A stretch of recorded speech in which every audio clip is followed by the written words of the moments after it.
समादरणीय भक्तवृन्द, हार्दिक नमन, हार्दिक प्रणाम। बरुथिनी एकादशीको यो पावन अवसरमा यहाँहरू सम्पूर्णलाई हामी हार्दिक मंगलमय शुभकामना व्यक्त गर्दछौं। भक्तवृन्द, आउनुहोस् बरुथिनी एकादशीको व्रतकथा महात्म्यलाई श्रवण गर्नुभन्दा पूर्व यहाँहरूले हामीलाई कुन ठाउँ र स्थानबाट हेर्दै हुनुहुन्छ कृपया कमेन्ट बक्समा कमेन्ट गर्न सक्नुहुनेछ। त्यस्तै गरी यहाँहरूलाई हाम्रो कार्यक्रम कस्तो लाग्दैछ सो कुरालाई पनि यहाँहरूले विशेष गरेर कमेन्ट बक्समा कमेन्ट गर्न सक्नुहुनेछ र च्यानलमा नयाँ जोडिनु भएको छ भने सब्स्क्राइब गर्न नबिर्सनुहोला। च्यानलमा जोडिसकेपछि अन्य समयमा पनि यहाँहरूले अन्य भिडियो सामग्रीहरूलाई पनि प्राप्त गर्न सक्नुहुनेछ। आउनुहोस् कथालाई प्रारम्भ गर्नुभन्दा पूर्व मङ्गलाचरण गरौं। ओम शान्ताकारं भुजगशयनं पद्मनाभं सुरेशं विश्वाधारं गगनसदृशं मेघवर्णं शुभांगं लक्ष्मीकान्तं कमलनयनं योगिभिर्ध्यानगम्यं वन्दे विष्णुं भवभयहरं सर्वलोकैकनाथं सशङ्खचक्रं सकिरीटकुण्डलं सपीतवस्त्रं सरसीरुहक्षणं शहारवक्षः स्थलकौस्तुभश्रियं नमामि विष्णुं शिरसा चतुर्भुजम्। अथ वैशाख कृष्ण एकादशी कथा। युधिष्ठिर उवाच। अब आज वैशाख महीनाको कृष्ण पक्षको एकादशीको कथाका विषयमा बताइन्छ। युधिष्ठिरजीले भन्नुभयो, हे वासुदेव, भगवान कृष्ण वैशाखको कृष्ण पक्षमा कुन नाम गरेकी एकादशी हुन्छन्? ती एकादशीको महिमा मलाई बताइ बक्सियोस्। हजुरलाई बारम्बार प्रणाम छ। यो प्रकारको प्रश्न सुनेपछि भगवान कृष्णले आज्ञा गर्नुभयो, हे राजन, यो लोकमा र परलोकमा पनि सुख सौभाग्य दिने बरुथिनी नामको एकादशी वैशाख कृष्ण पक्षमा हुन्छन्। बरुथिनीको व्रतको प्रभावले सर्वदा व्रतीलाई सुख शान्ति मिल्छ अनि समस्त पापको नाश र नाना प्रकारका सौभाग्यको प्राप्ति पनि हुन्छ। अब कुनै प्रकारले सौभाग्यविहीन स्त्रीले पनि बरुथिनी व्रतको अथवा बरुथिनी एकादशीको व्रत बसिन् भने उनी सुख शान्ति पाएर भाग्यमानी रहन्छन्। यी बरुथिनी एकादशी सारा लोकलाई भुक्ति दिने, सुख भोग गराउने र मुक्ति मोक्ष दिने वाली छन् अनि मनुष्यहरूको साराका सारा पापलाई नाश गरिदिन्छन् र मानिसको गर्भवासमा आउनुपर्ने जानुपर्ने त्यो प्रकारको दुःखलाई हटाइदिन्छन्, छुटाइदिन्छन्, गर्भवासको आवागमनलाई मेटाइदिन्छन्। यो प्रकारको व्रतले बरुथिनी एकादशीको व्रतको प्रभावले नै मान्धाता नामरेका राजा स्वर्गमा गएका थिए। त्यस्तै धुन्धुमार पनि आदि राजाहरू पनि स्वर्गमा प्रस्थान गरेका थिए बरुथिनी एकादशीका व्रतका प्रभावले। अनि भगवान शिवजी पनि ब्रह्म कपालबाट छुट्नु भएको थियो। जो मनुष्य 10,000 वर्षसम्म तपस्या गर्दछ त्यो तपस्याको फल बराबर फल त केवल बरुथिनीको एकादशीको व्रतबाटै प्राप्त हुन्छ।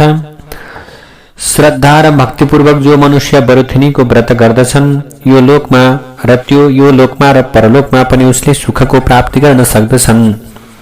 पवित्र भन्दा पवित्र र अरूलाई पनि अत्यन्त पवित्र बनाउने बरुथिनी ठूला ठूला पापहरूलाई नाश पार्ने यी प्रकारकी एकादशी हुन्।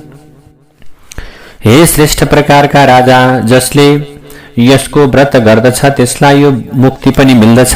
बरुथिनी एकादशीमा व्रत गर्नाले हे नृपश्रेष्ठ, घोडाको दान भन्दा हात्तीको दान विशेष फलदायक हुन्छ। हात्तीको दान भन्दा भूमिदान महत्वपूर्ण छ। तिलहरूको दान भूमिदान भन्दा पनि अधिक फलदायक छ। तिल दान भन्दा पनि धेरै सुवर्ण दानको फल हुन्छ र अन्नदाता त कता हो कता सुवर्ण दान भन्दा अन्नदान भनेको अझ धेरै, अन्नदान भनेको अझ अधिक फलदायी हुन्छ। अन्नदान भन्दा ठूलो दान न त भयो न त हुनेछ। पितृदेवता र मनुष्यहरूको तृप्तिले अन्न नै के हुन्छ? तृप्ति अन्नले नै हुन्छ। पितृलाई पनि अन्नले तृप्त गर्न सकिन्छ र मनुष्यलाई पनि अनि देवताहरूलाई पनि अन्नले तृप्त गर्न सकिन्छ। हे निरुपोत्तम, हे श्रेष्ठ राजा, कविहरूले कन्यादानलाई अन्नदानको बराबर फलदाता बताएका छन्। स्वयं भगवानले पनि भन्नुभएको छ कि गायदान पनि कन्यादानकै बराबरको हुन्छ। माथि बताइएका सबै दानभन्दा विशेष फलदाता आज विद्यादान भन्ने, विद्यादान गर्ने, ज्ञानको दान गर्ने हुन्छ। जो मनुष्य बरुथिनी एकादशीको व्रत गर्दछ अर्थात् बरुथिनीको व्रत गरेर पनि मनुष्यले विद्यादानकै बराबरको फललाई प्राप्त गर्न सक्दछ। पापले मोहित भएका जो मनुष्यहरू कन्याको धनले जीवन निर्वाह गर्दछन् अथवा आफ्नो दान गरिसकेको धनले जीवन निर्वाह गर्दछन् भने तिनीहरू नरकगामी हुनुपर्ने त्यो प्रकारको अवस्था बताइएको छ। त्यसकारण हर तरहले आज आफ्नी कन्याको धनलाई सकेसम्म नलिनु। जो जन कन्या बेचेर लोभले त्यो धन लिन्छ भने त्यस्तो प्रकारको खराब कर्म गर्छ भने त्यो अर्को जन्ममा अवश्य नै राक्षस भएर जन्मिन्छ, खराब हुन्छ। जो जन यथाशक्ति आफ्नो गक्ष अनुसार, आफ्नो योग्यता अनुसार, आफ्नो क्षमता अनुसार कन्यालाई गरगहनाले श्रृंगार पटार गरेर धन लगाएर कन्यादान गर्दछन् त्यसका पुण्यको लेखा जोखा त चित्रगुप्त पनि समर्थ हुनुहुन्न त्यो प्रकारको लेखा जोखा गर्न। त्यही कन्यादानको फल जस्तै फल मनुष्यले बरुथिनी एकादशी व्रत गरेर पाउँछन्। बरुथिनीको व्रत बस्ने विष्णु भक्त मनुष्यले अघिल्लो दशमीको दिनमा काँसको भाँडामा भोजन मांस, मसुराको दाल, चना, कोदो, साग, मह, अर्काको अन्न, 2 छाक खाने, पुनर्भोजन र मैथुन आदि प्रकारका 10 कुरालाई त्याग गर्नुपर्छ। अघिल्लै दिनदेखि आज शुद्ध पवित्र भएर बस्नु पर्दछ। अनि एकादशीमा धेरै कामहरू गर्नु हुँदैन। जस्तै द्यूत क्रीडाम च निद्राम च ताम्बूलम दन्त धावनम परापवादम पैशून्यम पतितैः सह भाषणम। एकादशीका दिनमा जुवा खेल्नु यो कर्म गर्नु भएन। दिउँसोमा सुत्ने यो प्रकारको कर्म पनि गर्नु हुँदैन। पान खानु वा अथवा भनौं आफ्नो कुनै अम्बल छ भने त्यसलाई ग्रहण गर्न भएन। दत्योन लाउन, अर्काको निन्दा गर्न पनि भएन। चुगुलखोरी गर्न, अर्कालाई निन्दा गर्न, अर्काका प्रति अहंकार गर्न, अर्कालाई अवहेलना गर्न भएन। पतित नीचहरूसँग कुराकानीसम्म पनि गर्न हुँदैन, किनभने त्यो पतितहरूसँग गरिएको कर्मले के हुन्छ, पतित र नीचहरूद्वारा जुन कर्म गरिएको हुन्छ उनीहरूको संगतले पनि के हुन्छ त भन्दाखेरिमा त्यसैले खराब प्रकारका व्यक्तिको निन्दा गर्दा अथवा खराब प्रकारका व्यक्तिहरूको संगत गर्दा पनि खराब प्रकारका व्यक्तिहरू दुष्टहरूको संगतले, दुष्टहरूको त्यो प्रकारको सहभोजनले अथवा सँगै बस्ने त्यो प्रकारको कर्मले व्यक्ति पनि के हुन्छ, त्यही प्रकारले नीचहरू जस्तै अथवा भनौं खराब व्यक्ति जस्तै बन्न जान्छ। क्रोध गर्नु, झुटो कुरा बोल्नु, यी 9 कुरो एकादशीका दिनमा गर्दै नगर्नु अर्थात् चटक्कै त्याग्नु। कहिल्यै पनि कुराहरूलाई एकादशीमा त्यागेपछि कहिले नलिनु। अनि द्वादशीका दिनमा पनि काँसको भाँडामा नखानु, मांस अथवा अशुद्ध वस्तु नखानु, मसुरो, मह, झुटो बोल्ने यस्तो काम नगर्नु, व्यायाम धेरै पनि नगर्ने, अनि धेरै मेहनत अनि 2 पटक भोजन पुनर्भोजन गर्ने यो प्रकारको कर्म नगर्नु। आज त्यस्तै गरेर खराब कर्म नगर्नु, काम वासनाबाट मुक्त रहनु, नुनिलो वस्तुलाई ग्रहण नगर्नु, तेल पनि घस्न नखस्नु अथवा शरीरमा तेल पनि नलगाउनु, अर्काको अन्न नखानु, यी प्रकारका 12 काम गर्नु पर्दछ। यी 12 प्रकारका कर्म जो माथि बताएका छन् ती खराब कुरालाई त्याग्नु। हे राजन, यस्ता प्रकारले जसले जुन प्रकारका व्यक्तिहरूले बरुथिनी एकादशीको व्रत गर्दछन्, बरुथिनीले तिनैको साराका सारा पापलाई नाश गरेर अन्तमा अक्षय अविनाशी गति पनि दिन्छन्। त्यसैले भगवान कृष्णले आज युधिष्ठिरलाई बताउँदै जानु भएको छ, हे नरदेव, हे नरेश, त्यसकारण आज क्षपारी तनय अर्थात् सूर्यका छोरा यमराजका भयले आज थरथरी भएर पापदेखि डराउने मनुष्यले कसै गरी पनि बरुथिनी उपासना गर्नु। पापदेखि जसलाई पापबाट मुक्त हुने इच्छा छ, जसलाई धर्म प्राप्ति गर्ने इच्छा छ, त्यस्ता व्यक्तिले बरुथिनी एकादशीको व्रत बस्नु। हे राजन, बरुथिनीको कथा सुन्नाले वा पढ्नाले मात्रै पनि 1000 गाई दान गरेको पुण्यको प्राप्ति हुन्छ। यस्ता प्रकारले नरक भनेको त देख्नै नपर्ने ती साराका सारा पापबाट मान्छे छोड्छ र मृत्यु पश्चात वैकुण्ठ लोकमा जान्छ। जय जय श्री भविष्योत्तर पुराणे श्री कृष्णार्जुन संवादे वैशाख कृष्ण बरुथिनी एकादशी महात्म्यम समाप्तम। नारायण हरि हरि। श्री कृष्ण गोविंद हरि मुरारे, हे नाथ नारायण वासुदेव अनंत वैकुंठ मुकुंद कृष्ण गोविंद दामोदर माधवेति।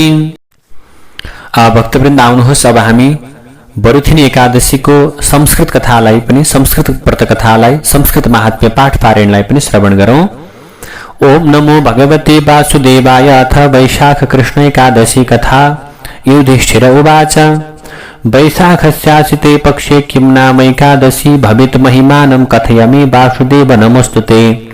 श्रीकृष्ण उवाच सौभाग्यदायिनी राजन्निह लोके परत्र च वैशाख कृष्णपक्षे तु नाम्ना चैव बरूथिनी।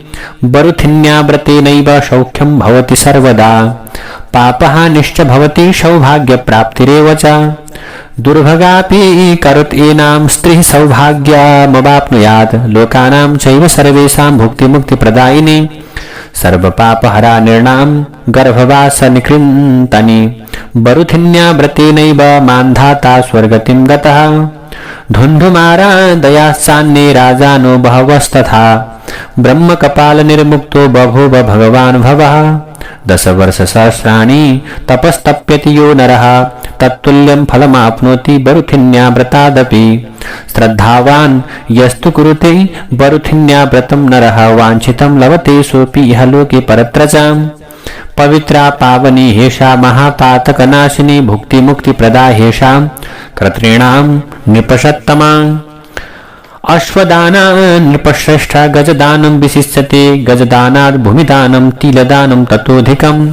ततः सुवर्णदानं तु ह्यन्नदानं ततोऽधिकम्। अन्नदानात् परं दानं न भूतं न भविष्यति। पितृदेव मनुष्याणां तृप्तिरन्नेन जायते तत्समं कविभिः प्रोक्तं कन्यादानं नृपोत्तमः। तत्फलं कविभिः प्रोक्तं कन्यादानं नृपोत्तम। धेनुदानं च तत्तुल्यम् इत्याह भगवान् स्वयं। प्रोक्तेभ्यः सर्वदानेभ्यो विद्यादानं विशिष्यते। तत्फलं समवाप्नोति नरः कृत्वा बरूथिनीं। कन्यावित्तेन जीवन्ति ये नरः पापमोहिताः। ते नरा नरके यान्ति यावदा भूतसम्प्लवम्। तस्मात् सर्वप्रयत्नेन न ग्राह्यं कन्यकाधनम्। यस्य गृह्णाति लोभेन कन्यां कृत्वा च तद्धनं स्वन्यजन्मनिराग्यन्द्र ओर्तुर्भवति निश्चितं। कन्यां वित्तेन यो दद्याद् यथाशक्ति स्वलङ्कृतां तत्पुण्यसङ्ख्यां कर्तुं हि चित्रगुप्तो भवत्यलं। तत्फलं समवाप्नोति नरः कृत्वा बरूथिनीं। काश्यं मांसं मशूरान्नं चणकान् क्रोधवास्तथा शाकं मधुपरान्नं च पुनर्भोजनमैथुने। वैष्णवो व्रतकर्ता च दशम्यां 10 वर्जयेत्। द्यूतक्रीडां च निद्रां च ताम्बूलं दन्तधावनं परापवादं पैशून्यं पतितैः सहभाषणं। क्रोधं चैवानित्यं वाक्यम् एकादश्यां विवर्जयेत्। कांस्यं मांसं मशूरांश्च क्षौद्र बीतथभाषणं। काश्यं मांसं मशूरांश्च क्षौद्रं बीतथभाषणं। व्यायामं च प्रयासं च पुनर्भोजनमैथुने। क्षारं तैलं परान्नं च द्वादश्यां परिवर्जयेत्। अनेन विधिना राजन् विहितायैर्बरूथिनी सर्वपापक्षयं कृत्वा दद्याच्चान्त्यक्षयां गतिम्। तस्मात् सर्वप्रयत्नेन कर्तव्या पापभीरुभिः क्षपारी तनयाद्भीतैर्नरदेव बरूथिनीं। पठनात् श्रवणात् राजन् गोसहस्रफलं लभेत। सर्वपापविनिर्मुक्तो विष्णुलोके महीयते। सर्वपापविनिर्मुक्तो विष्णुलोके महीयते। जय जय श्री भविष्योत्तर पुराणे श्री कृष्णार्जुन संवादे वैशाख कृष्ण बरूथिनी एकादशी महात्म्यं समाप्त्यं। नारायण हरि हरि। श्री कृष्ण गोविंद हरे मुरारे हे नाथ नारायण वासुदेव। अनंत वैकुंठ मुकुंद कृष्ण गोविंद दामोदर माधवेति। ओम नमो भगवते वासुदेवाय।